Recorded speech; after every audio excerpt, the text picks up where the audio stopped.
Hello students, आज का video है संधि के ऊपर। अब हम नेक्स्ट जो वीडियोस बनाएंगे वो संधि के ऊपर बनाएंगे। स्वर संधि, व्यंजन संधि और विसर्ग संधि, उनके सभी के जितने भी सूत्र आपके सिलेबस में दिए हुए हैं वो सारे सूत्र, उनको डिटेल में पढ़ के उनके जो एग्जाम्पल्स हैं उनको कैसे करना है, और एग्ज़ाम में जब पूछे जाएंगे उन एग्जाम्पल्स के बारे में, या कोई भी शब्द आता है तो संधि का विग्रह कैसे करना है, और अगर विग्रह है तो उसको समस्त कैसे बनाना है। ठीक है, तो बहुत इम्पॉर्टेंट टॉपिक के साथ साथ में थोड़ा सा एकदम ऐसे रटने वाला नहीं है, इसको आपको समझ के ही लर्न करना है, तभी अच्छा होता है। क्योंकि जब हम एक एक संधि पढ़ रहे होते हैं ना, जैसे हम स्वर संधि पढ़ रहे, तो उसको उदाहरण तो हमें पता है यहाँ स्वर संधि लगनी है, हम फटाफट से कर लेते हैं। लेकिन जब रैंडमली पूछा जाता है या जब मिक्स करके सारे एग्जाम्पल्स को पूछते हैं तो बड़ा कन्फ्यूजन होता है कि कौन सी संधि यहाँ पर एप्लीकेबल होगी। तो इसके लिए आप हर एक संधि को समझें और फिर उसका अच्छे से प्रैक्टिस करें बहुत सारे एग्जाम्पल्स के साथ में, तो धीरे धीरे लर्न होने लगता है वो किस तरीके से हमको लर्न करना है। तो अभी आज का जो मैंने ये वीडियो बनाया है वो simple brief introduction of the संधि, और हमारे सिलेबस में कितने संधि के सूत्र हैं वो, और हम ये पूरे जो संधि के वीडियोस बनने वाले हैं आगे वो किस किस तरीके से कंप्लीट करेंगे उसके ऊपर है। तो सबसे पहले तो संधि के जो मार्क्स हैं वो कितने मार्क्स के, टोटल 15 मार्क्स आने वाले हैं आपके संधि वाले क्वेश्चंस में से। तो स्वर संधि, व्यंजन संधि और विसर्ग संधि, तीन उसमें कैटेगरीज हैं। मैं आपको एक मिनट दिखाती हूँ। ये देखिए, ये आपका संधि का टॉपिक है यहाँ से, तो 6.1, 6.2, 6.3 और ये लास्ट में जो है आपका, ये है आपका 6.4, दिख रहा है, यस 6.4। तो अब आपके जो मार्क्स हैं वो कैसे, 15 मार्क्स 6.1 में से 5 मार्क्स का आएगा, 6.2 और 6.4 दोनों में से 5 मार्क्स का आएगा, और 6.3 में से 5 मार्क्स का आएगा। कोई एमसीक्यूज नहीं आएगा। 1 क्वेश्चन 5 मार्क्स का मतलब आपका क्वेश्चन जो है 5 मार्क्स के 2 क्वेश्चन आ सकते हैं, और एक क्वेश्चन 10 मार्क्स का भी आ सकता है। मतलब सीधा संधि के ऊपर डिटेल पूछ लिया तो वो ज़्यादा इजी होता है। अगर संधि के ऊपर एक पूरा 10 नंबर का क्वेश्चन पूछ लिया हमने, तो संधि की डेफिनेशन, फिर स्वर संधि के बारे में, व्यंजन संधि, विसर्ग संधि के बारे में आप बहुत कुछ है लिखने के लिए, तो आप आराम से लिख के 10 मार्क्स के अकॉर्डिंग नंबर ले सकते हैं। 5 मार्क्स में भी प्रॉब्लम नहीं होगा। प्रॉब्लम होता है कब, जब वो एग्जाम्पल्स दे दें और फिर उसमें विग्रह करने के लिए दिया हो या विग्रह से समस्त पद बनाने के लिए दिया हो, तो थोड़ा सा रहता है, अदरवाइज़ कोई दिक्कत नहीं आती है। तो ये इतने सारे हमारे जो पूरे सूत्र हैं अलग अलग हेडिंग के अंतर्गत, वो सब हम अभी इस वीडियो में डिटेल में समझते हैं। सबसे पहले समझते हैं संधि किसे बोलते हैं। तो संधि मतलब जोड़, मतलब किसी भी तरीके का दो चीज़ें जब जहाँ मिल जाती हैं वो संधि होती है, जॉइंट। ठीक है, तो एनाटॉमी में पढ़ते हैं ना संधि, जितनी भी दो हड्डियां मिलती हैं जहाँ पर वो संधि होती है। तो इस तरीके से ऐसे ही हमारे हैं, जहाँ पर दो वर्ण मिलते हैं वहाँ पे संधि होती है। तो दो वर्णों के योग को संधि कहते हैं। यह संधि कितने प्रकार की हो गई, ये स्वरों के मध्य में होगी तो स्वर संधि हो गई, स्वर और व्यंजन के मध्य में भी हो सकती है तब व्यंजन संधि हो जाती है, और विसर्ग के साथ होती है तो विसर्ग संधि हो जाती है। संधियों में वर्णों का जो परिवर्तन होता है वो किस बेस पर होता है, उसके 5 पॉइंट्स हैं व्याकरण में, कि संधि में एक दो वर्ण में परिवर्तन हो रहा है, तो वो परिवर्तन किस तरीके का हो सकता है ना, अकॉर्डिंग टू अलग अलग नियम और सूत्रों के अकॉर्डिंग, तो वो यहाँ पर बताया हुआ है। अच्छा, संधि के जितने भी सूत्र हैं वो पाणिनि जी के बताए हुए सूत्र हैं, कुछ अन्य ऋषियों के द्वारा बताए हुए सूत्र भी हैं। और जब हम वो सूत्र को पढ़ेंगे तो उसमें नीचे वर्तिका मतलब होता है वर्तिकाकार, मतलब कि कात्यायन जी जो ऋषि थे उन्होंने उस सूत्र की व्याख्या के लिए क्या लिखा था वो भी देखेंगे, और उसका फिर अनुवाद क्या निकला वो भी देखेंगे। तो उसमें फिर वो जो सूत्र था उस सूत्र में उन्होंने क्या परिवर्तन बताया वो इस 5 पॉइंट्स के बेस पे बताया। क्या, वर्णों का योग, दोनों वर्ण जुड़ जाएं, आ और ई जुड़ गए तो आ और ई जुड़ गए तो ए हो गए, तो ये इस तरीके से परिवर्तन होता है। वर्णों का लोप, कोई एक अक्षर हट गया वहाँ से। वर्णों का आगम क्या होता है, ये हम जब उदाहरण समझेंगे तो आपको समझ में आएगा। आदेश, नए किसी वर्ण का परिवर्तन, मतलब कि वहाँ पर दोनों को हटा के कोई नया वर्ण आ जाता है, उसको बोलते हैं आदेश। प्रकृति रूप, कोई परिवर्तन नहीं होना। तो ये 5 जो पॉइंट्स हैं इनके बेस पर या इनके अंतर्गत संधि में परिवर्तन होता है वर्णों के अंदर। ठीक है, तो ये महर्षि पाणिनि जी के जो सूत्र हैं उसी के बेस पर ये सारे रूल्स हैं। संधि के कितने प्रकार हो गए, स्वर संधि, व्यंजन संधि और विसर्ग संधि। संस्कृत में विसर्ग संधि, हिंदी में हमने स्वर और व्यंजन संधि ही पढ़ी है। स्वर संधि को अच संधि भी कहते हैं। क्यों कहते हैं अच संधि, क्योंकि अच प्रत्याहार में सभी स्वर आते हैं, और इसीलिए जो स्वरों के बीच में संधि होती है वो स्वर संधि होती है, इसलिए इसे अच संधि भी कहते हैं। व्यंजन संधि किसे कहते हैं, हल संधि को बोलते हैं। हल में सभी समस्त व्यंजन आते हैं, इसीलिए इसे हल संधि कहते हैं। स्वर संधि अच प्रत्याहार है, सभी वर्ण आते हैं तथा स्वरों की संधि होती है। इसमें पहला वर्ण और दूसरा वर्ण दोनों स्वर होता है, उसे स्वर संधि कहते हैं। थोड़े से टर्म्स होते हैं जब हम आगे संधि पढ़ेंगे वीडियोज़ में, तो उसमें आपको मैं पूर्व पद उत्तर पद, ये जब भी हम बोलेंगे तो आपको एक टर्म पता होना चाहिए कि पूर्व पद किसे बोलते हैं, उत्तर पद किसे बोलते हैं। देखिए संधि में हमने पढ़ा दो वर्णों का मेल। अब वो दो वर्ण अकेले तो कहीं से नहीं होंगे ना, किसी शब्द के ही तो वर्ण होंगे। ऐसा तो नहीं सिर्फ का किला लिखा है और गा किला लिखा और संधि करना ना। एक कोई शब्द लिखा होगा उसका अंतिम अक्षर का होगा, एक गा लिखा होगा तो उसका पहला अक्षर गा होगा। जैसे यहाँ पर राम लिखा है तो राम का अंतिम अक्षर माँ है और ईश लिखा है, ईश में पहला अक्षर ई है। तो इसी तरीके से वर्ण होंगे। तो जब हम बोले पूर्व पद, पूर्व पद मतलब कि जो पहला शब्द है राम, राम यहाँ पर पूर्व पद है। ये वाला जो राम लिखा हुआ है ये पूर्व पद, जो पहले लिखा रहता है प्लस का जो बीच में साइन है उसके पहले जो लिखा है वो पूर्व पद और उसके बाद में जो लिखा है वो ईश मतलब उत्तर पद होता है। जब हम बोले पूर्व पद का अंतिम वर्ण, तो अंतिम वर्ण पूर्व पद का क्या है, पूर्व पद हो गया राम। राम में अंतिम वर्ण कौन सा है, माँ। माँ के बाद कोई और वर्ण नहीं लिखा ना, तो इसलिए अंतिम वर्ण है। उत्तर पद में का उत्तर पद का आदि वर्ण, आदि वर्ण मतलब होता है प्रारंभ, आदि मतलब होता है स्टार्टिंग। इसके आगे कुछ नहीं लिखा हुआ है, ठीक है, तो स्टार्टिंग वर्ड तो ये ई है। इन दोनों के बीच में संधि होगी तो पूर्व पद का अंतिम वर्ण, उत्तर पद के प्रथम वर्ण में ही परिवर्तन होकर संधि होती है। अब हम पढ़ने जा रहे हैं वो सूत्र जो हम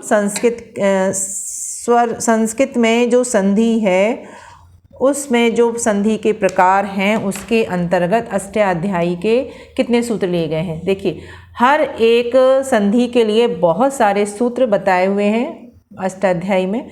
स्वर संधि के लिए, व्यंजन के विषय आपके सिलेबस में क्या लिए, जैसे कि शब्द रूप और धातु रूप थे ना, बहुत सारी धातु हैं, 2000 के तकरीबन धातु, शब्द रूप में अनंत है, लेकिन आपके में एक पर्टिकुलर निकाल के रखा ना कि आपको इसके चीज़ें याद करनी है।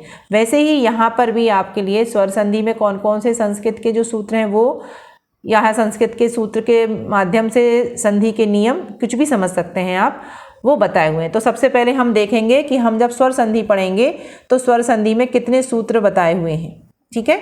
तो यण संधि के लिए बिल्कुल ऐसे ही, ऐसा सिलेबस में आपके लिखा है वैसे ही मैंने यहाँ पे लिखा हुआ है। यण संधि को बताने के लिए कौन सा सूत्र है, इको यणचि, इसको हम पढ़ने वाले हैं उदाहरण के साथ में। गुण संधि को बताने के लिए क्या है, आद गुण।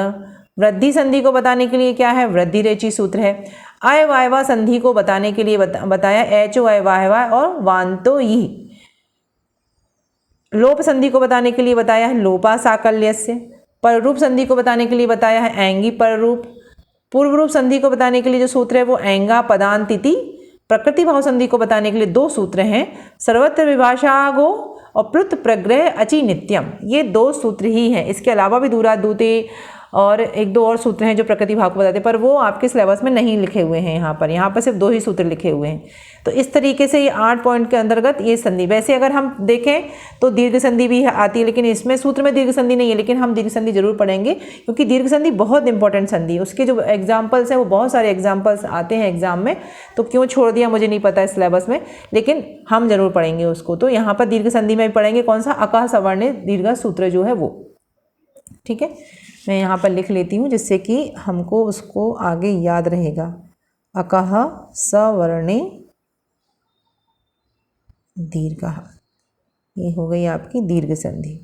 तो स्वर संधि के अंतर्गत हम ये इतने सूत्र पढ़ने वाले हैं, इनको अच्छे समझ, ये एक नहीं है, ये दो हैं। एचो अयवायवा संधि के लिए दो सूत्र हैं, अयवायवा संधि के लिए दो सूत्र हैं, एचो अयवायवा और वांतोई प्रत्यय, ठीक है। तो ये दो सूत्र को हम पढ़ने वाले हैं कि कैसे किस तरीके के नियम है। इसी का कंटिन्यूशन में ही ये वाला सूत्र है, बाकी किस किस के तरीके से परिवर्तन होंगे वो हम इसमें देखेंगे। नेक्स्ट है व्यंजन संधि। व्यंजन संधि में भी 5 मार्क्स आने वाले हैं, इसको हल संधि कहते हैं, हमने पहले देख ही लिया है। अब इसमें कौन कौन से संस्कृत के सूत्र हैं, तो इष्टुत्व संधि के लिए है स्तो इश्चुना इश्चुः, इष्टुत्व संधि के लिए इष्टुना इष्टुः, जसत्व संधि के लिए झलाम जसोवंते। अनुनासिक संधि के लिए है दो सूत्र हैं, यरो अनुनासिके अनुनासिको वा और प्रत्यय भाषायाम नित्यम। पर सवर्ण संधि के लिए क्या है, तौर्ली व पदांतस्य। चत्व संधि के लिए क्या है, खरी च। पूर्व सवर्ण संधि के लिए क्या है, झयो अहो अन्यतरस्यामः। छुत्व संधि के लिए क्या है, सस छोट अटि छत्वम एति वाच्यम। ये दो सूत्र इसके लिए हैं, अनुनासिक संधि के लिए दो सूत्र यहाँ पर हैं। अनुस्वार संधि के लिए क्या है, मो अनुस्वारः। तो आगम संधि के लिए देखो यहाँ पे आगम है ना, ये वाला जो हमने पहले पढ़ा थे ना, आगम संधि क्या होती है वो यहीं पर से समझेंगे हम। सितुक छेचा और पदांता द्व। ऋत्व आदेश संधि क्या है? नस, छव्य, प्रशान। ये इतने सूत्र जो हैं वो व्यंजन संधि के लिए। इसके पहले जो सिलेबस था संस्कृत का उसमें इस तरीके से सूत्र के हिसाब से सिलेबस कैटेगराइज नहीं था। उसमें सिंपल था कि व्यंजन संधि कितने प्रकार होते हैं, 5-6 प्रकार, सुत्व, जशोष्ट, जसत्व, अनुनासिक और बस अनुस्वार। इतने संधि के अंतर्गत हम पढ़ा दिया करते थे। लेकिन अभी जो सिलेबस बदला है वो सूत्र के हिसाब से बदला, मतलब आपको इतने सूत्र कंप्लीट करने हैं, इतने सूत्र के अंतर्गत व्यंजन संधि को पढ़ाना है। तो ये हम इतने सूत्र व्यंजन संधि के अंतर्गत पढ़ेंगे। नेक्स्ट है विसर्ग संधि। तो विसर्ग संधि में 5 मार्क्स का आने वाला है। इसके भी सूत्र हैं। इसमें क्या, ऋत्व संधि के लिए सस जुशुरु, उत्व संधि के लिए इतने सूत्र हैं। अतो रोर प्लु दात प्लुते हशि चा रोरी भो भागो अधो अपूर्वश्य यो अशि रो असुपी एत तो सुलोपो अकोरण्य समासे हली सो अचि लोपे चेत पाद पूर्णम। डिटेल यहाँ पर उसमें डिटेल में लिखा हुआ है कि आपको डिटेल में पढ़ने ही वाले सूत्र, और जो ब्रीफ में पढ़ने मतलब बहुत कम जिसकी आने की संभावना हो या बहुत कम इसमें पढ़ना, वो क्या है, समः शुटि कानाम्रे डितेचा अत्रानुनाशिको पूर्वश्य तुवा अनुनाशिकोत्परो अनुस्वारः खर्वसनयो विसर्जनीय विसर्जनीयस्य सह संपुंकानाम सो वक्तच्वः। इसे हम ब्रीफ में पढ़ेंगे। ठीक है, तो ये इस तरीके से इतने टोटल विसर्ग संधि के को हमें इतने सूत्रों के अंतर्गत संस्कृत में पढ़ना है। देखिए हम ये जितना हमने ये पूरा फ्रेमिंग तैयार की है संधि को लेके, ये इसलिए तैयार की है कि हम मेंटली इस चीज़ के लिए प्रिपेयर हों कि अब इतने सारे पॉइंट्स के अंतर्गत हमको संधि कंप्लीट करनी है। अगर आपके इतने पॉइंट्स कंप्लीट, इट मीन्स आपका संधि का टॉपिक पूरा कंप्लीट है। एग्जाम में किस तरीके से पूछा जा सकता है, पूरा एक 10 मार्क्स का क्वेश्चन आ सकता है। संधि बताइए, संधि की परिभाषा बताइए और संधि के प्रकारों का डिटेल में वर्णन करिए। अलग अलग संधि को भी 5 मार्क्स में पूछ सकते हैं। जैसे स्वर संधि को समझाइए 5 मार्क्स में, व्यंजन संधि को समझाइए 5 मार्क्स का क्वेश्चन आ सकता है, विसर्ग संधि को समझाइए 5 मार्क्स का क्वेश्चन आ सकता है। एक क्वेश्चन इस तरीके से आ सकता है कि 5 उदाहरण दे दिए एक नंबर के और आप इसको संधि विग्रह करिए, या 5 विग्रह के उदाहरण दे दिए, इनको आप समस्त पद लिखते हुए संधि का नाम लिखिए कि संधि का है ये। इस तरीके से भी इसको इस तरीके के क्वेश्चन पूछे जा सकते हैं। एक क्वेश्चन इस तरीके से भी आने की संभावना है, आई डोंट नो जब आएगा कि नहीं आएगा, इस साल पेपर जब नए तरीके से बनेंगे, कि संस्कृत का सूत्र लिखा हो और ये पूछा जाए कि आपको ये किस संधि का सूत्र है और आपको उसको समझाने के लिए आए। ठीक है, या फिर संधि का जब समस्त विग्रह या समस्त पद या विग्रह बना रहे हैं आप, तो आपसे पूछा जाए कि भाई ये संधि के किस सूत्र के हिसाब से नियम से बनता है। मतलब आपको जैसे अकर सवर्ण दीर्घ संधि है तो वो एक संधि का नियम है, वो नियम लगाएंगे तब हमको वो उसका परिवर्तन समझ में आएगा। तब हम एग्ज़ाम जब किसी अगर एग्ज़ाम में पूछते हैं कि कोई जैसे लिखा हुआ उन्होंने नाम और वहाँ पर अगर अकर सवर्ण दीर्घ संधि का रूल के हिसाब से आपने उसमें परिवर्तन किया है तो वो वहाँ पर लिखने के लिए कंपलसरी पूछ सकते हैं कि आपने कौन से सूत्र से ये संधि बनाया। तो इस तरीके से 4-5 पैटर्न हैं जो क्वेश्चन में संधि के लिए पूछे जा सकते हैं। या फिर एक ये होता है कि जो श्लोक से हमने वैदिकी सुभाषित साहित्यम के कंप्लीट किए हैं उसमें जहाँ जहाँ जो संधि आई है अंडरलाइन करके पूछ सकते हैं कि भाई इस वर्ण का संधि बताइए। तो तब आपने जब ये पढ़ा होगा समझा होगा तभी आप बता सकते हैं, है ना। अष्टांग में भी इसी तरीके का अंडरलाइन करके पूछ सकते हैं कि भाई संधि विग्रह करके संधि का नाम लिखिए।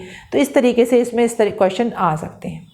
जरूरी नहीं कि एक ही क्वेश्चन आए और पूरे क्वेश्चन पेपर में 10 नंबर का है। तो जैसे 2-4 क्वेश्चन श्लोक्स में पूछ लिए, एक क्वेश्चन स्वर मतलब किसी पर्टिकुलर संधि के लिए पूछ लिया, तो इस तरीके से भी वो पूरा कर सकते हैं। तो एनी हाउ आपको ये टॉपिक अच्छे से कंप्लीट है यदि, तो वो किसी भी तरीके से क्वेश्चन पूछें आप कर सकते हैं। और जब हम इंडिविजुअल सूत्र पढ़ेंगे तो वहाँ पर एग्जाम्पल्स को समझेंगे तो आप जरूर से आगे इन क्वेश्चंस को कर पाएंगे। ठीक है, तो अभी संधि का ये ब्रीफ इंट्रोडक्शन का वीडियो है। अब इसके बाद जो नेक्स्ट वीडियो बनेंगे वो स्वर संधि के सूत्र के स्टार्ट करेंगे, फिर व्यंजन संधि के, फिर विसर्ग संधि के। तो आप लोग अच्छे से पढ़िएगा, समझ के पढ़िएगा उसको।